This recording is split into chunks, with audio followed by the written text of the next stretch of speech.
Caloroga Shark Media. Hi there, Johnny Mac with 5 good news stories. I'm laughing because I looked ahead to the first story here. There's a candy shop in Tennessee, and they've got a problem. There's a repeat offender who keeps breaking in. Yeah, it's a bear. The bear has broken in 4 times and ransacked the candy store. They reported the bear to the Tennessee Wildlife Resources Agency, and the agency has confirmed an investigation is underway. The owners say they're hoping the bear could be safely relocated without harm, you know? For now, the candy shop remains open, and the bear is at large.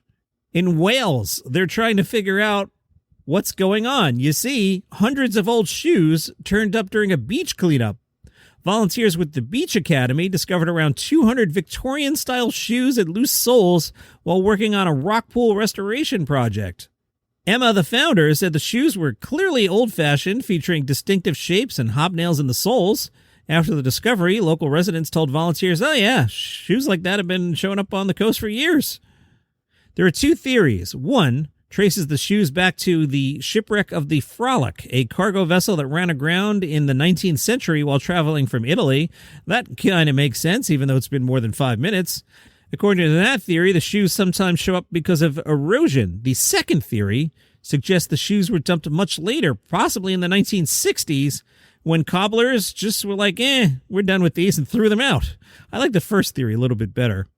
Meanwhile, as prices for recycled paper, plastic, and aluminum go up, waste management companies are finding that AI sorting systems are helping them get some good returns.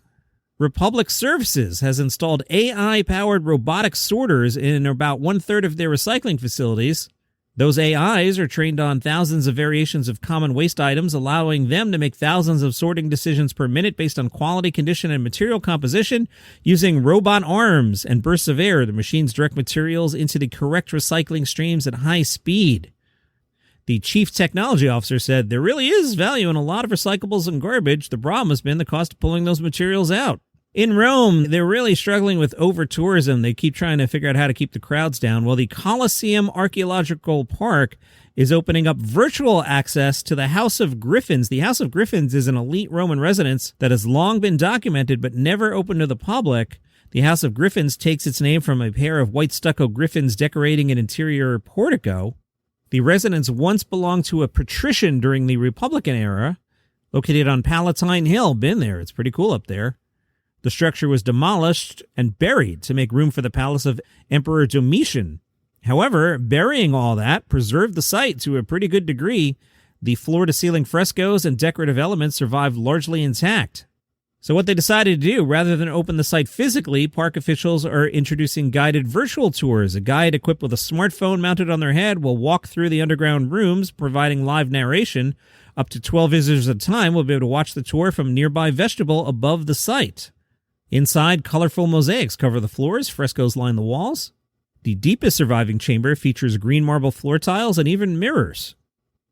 If you enjoy this program, one way you can support it is become a subscriber to Plus. What you do is you go on Apple Podcasts, and when you're listening to the show, there'll be a banner there. It says Uninterrupted Listening. You click on that, and then for $5 a month, you'll get this show without those pesky commercials.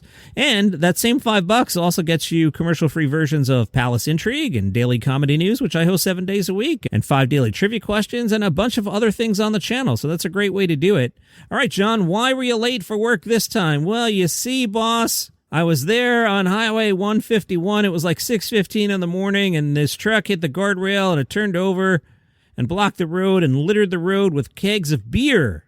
A spokesperson for a brewing company said the truck had been carrying 264 half-barrel kegs destined for distributors. The roadway was closed off State Highway 26 for several hours while crews worked to remove the beer.